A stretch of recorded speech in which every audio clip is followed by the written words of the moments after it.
Oi, queridos, tudo bem com vocês? Espero que sim. Eu vou falar com vocês hoje um pouquinho sobre a crise, né, do autista já na adolescência para a fase adulta, que muda muita coisa. Do Moisés pequenininho, né, eu já tenho vários vídeos aí que eu já falei, pequeno, a maneira que ele tinha de expressar que não estava bem era jogando tudo pro alto. Quando ele entrava em crise, literalmente o salve-se quem puder. O que tivesse na mão, podia ser um dinossauro, podia ser uma bola, podia ser qualquer coisa que tivesse. E muitas vezes também até coisas que pudessem estar perto dele, que eu evitava o máximo de coisas que pudessem cortar, para que não se machucasse. Porque o que tivesse na hora da fúria, porque na fase da infância, vem muito nessa coisa de cólera mesmo, sabe? Aquela fúria. E eu não sabia o que eu ia fazer, até porque eu nem sabia do autismo também. O que eu podia fazer era tudo dentro do instinto ali materno. E era jogado pro alto. Agora, na adolescência, já existe um amadurecimento. Então, normalmente as crises, né, do Moisés, tá, gente? Sendo bem enfática, né, porque a minha vivência é com meu filho. E as mães, né, que eu troco muita mensagem, muita experiência com muitas mães no privado. Na adolescência, manifesta de algumas formas. Uma irritabilidade, mas às vezes uma irritabilidade que ele coloca pra fora, sabe? Tipo, cheguei da escola, com certeza se aborreceu, ou teve um bullying, ou algo saiu fora do que ele esperava. Aí chegar em casa e pum, bater a porta do quarto, entrar e ficar ali quieto, tá? E é um momento, gente, que não vale a pena ir atrás. Não é um momento que ele tá desrespeitando a sua casa, entende? É a maneira que ele tá dizendo, tipo assim, não tô dando conta. Não estou dando conta. É diferente de um filho autista e de um filho que não é autista quando faz isso. No fato quando Moisés fazia isso, que já vinha pelo caminho, bufando, angustiado, com certeza alguma coisa. Mas quanto mais irritado ele ficava, mais calma eu ficava. A Bíblia fala sobre isso também, né? Ela fala que a palavra branda, ela apazigua o furor. É o que eu tentava fazer sempre quando eu via muito agitado, muito nervoso. E ali eu deixava ele quieto, passava. Se pedisse, se quisesse almoço, eu tava na mesa. Se não quisesse nada, sabe aquele tempo assim para literalmente dar aquela respirada? Porque se a gente vai atrás e começa a perguntar o que foi, por que você fez isso, você tá agitado, você só vai piorando o estado emocional dele, porque ele tá muito agitado e ele não sabe ainda o que ele vai falar. Sabe aquela coisa que parece que tá entalada, assim, não sabe nem por onde começar? Então deixa quieto. E eu sempre tive aquele hábito, lembra aí dos vídeos? No finalzinho da tarde pra noite, aquela hora de tirar pra conversar. Ali ele já estava mais calmo, quanta coisa já aquietou na mente dele, já se regulou e a gente conseguia conversar. Uma outra maneira também que eu percebia, às vezes era simplesmente mudo, sem dar uma palavra. Isso também era uma crise na adolescência. Por mais que eu tentasse, de repente no carro ali, levando para casa, conversando, e a gente sempre conversou muito, mas aquele dia tá apático. Apático, essa é a palavra verdadeira. Mudo, olhando pela janela, como se ele não estivesse ali no banco. Como se ele não estivesse ali. Chegava em casa, ele descia, é como se estivesse robotizado.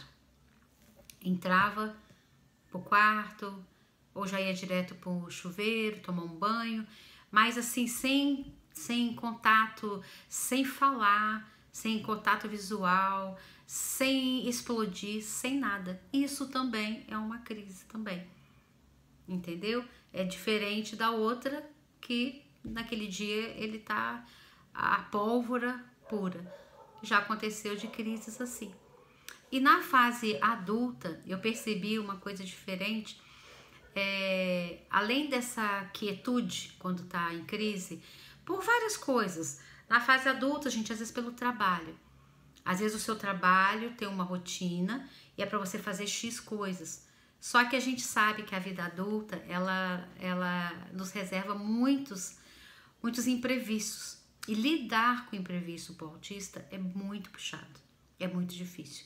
Só que eu nunca pude colocar o Moisés dentro de uma bolha, né? Acho que a gente até gostaria, mas a gente tem que preparar o filho para o mundo. Então, o que eu podia fazer era exatamente muita calma, muita paciência, para que ele se sentisse sempre bem, acolhido, porque o mundo lá fora não vai ser dessa forma. Então, a gente foi fazendo essa gradualmente, né, quando ele começou a trabalhar, e eu fui percebendo também um outro tipo de crise essa. As coisas, de repente, um exemplo, ele trabalhava nessa época sempre com tecnologia, que é o que ele gosta, só que a função dele, por exemplo, era simplesmente mexer com códigos. Mas naquele dia precisou que tivesse muitas reuniões. Aí reunião, o fato de ficar ali ouvindo ou então vendo, tudo isso muda. Já mudou a rotina, já mudou o comportamento dele. Aí o que eu percebia? Ele ficava, além de quieto, uma expressão de como se ele tivesse com um processo alérgico. Sabe quando você está começando um processo alérgico, que o seu olho vai diminuindo, você vai ficando com aquela carinha realmente de quem está gripando? É assim que ele tinha as crises dele nessa faixa aí dos 18 anos, na realidade. 18 anos foi quando ele começou a trabalhar. Então, eu via diferenças, né? Pequenininho, até uma certa idade, uau, era salve-se quem puder.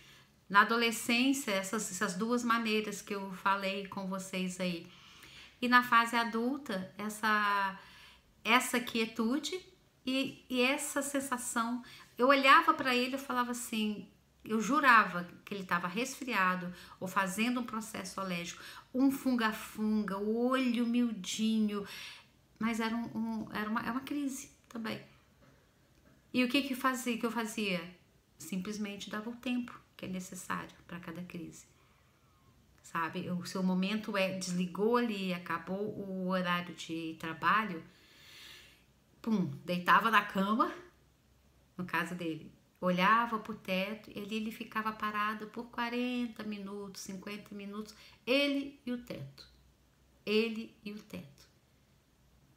Às vezes a porta estava aberta, às vezes a porta estava fechada, mas não tem o que fazer, sabe? Isso que é interessante, não é uma coisa que você tem que chegar, que eu precisasse chegar e falar, meu filho, o que eu posso te ajudar? E não sei o que. Eu já sabia que o ritmo de trabalho tinha mudado ali, porque sempre home office, você se encontra um com o outro, né, durante o dia. Era quietude. Passava ali mais um tempo, ele toma um banho, daqui a pouco um lanche, daqui a pouco a gente estava assistindo um filme, estava rindo de alguma coisa, e no outro dia começando tudo novamente, sabe? Então, assim, a gente não tem muito o que fazer nesses momentos de crise, a não ser respeitar esse processo. Porque existe um tempo entre o que acontece, a crise, até ele conseguir se regular. Às vezes são horas, dependendo do grau do que houve, de uma noite para outra. Já aconteceu com Moisés na fase da adolescência, de entrar numa crise e ele dormir 18 horas seguidas. Aí é aquele momento que você só olha, tipo assim, tá respirando, beleza, tá vivo, mas não tinha o que fazer. A medicação tá ok, vai dormir bem, mas ele precisa desse tempo para se regular.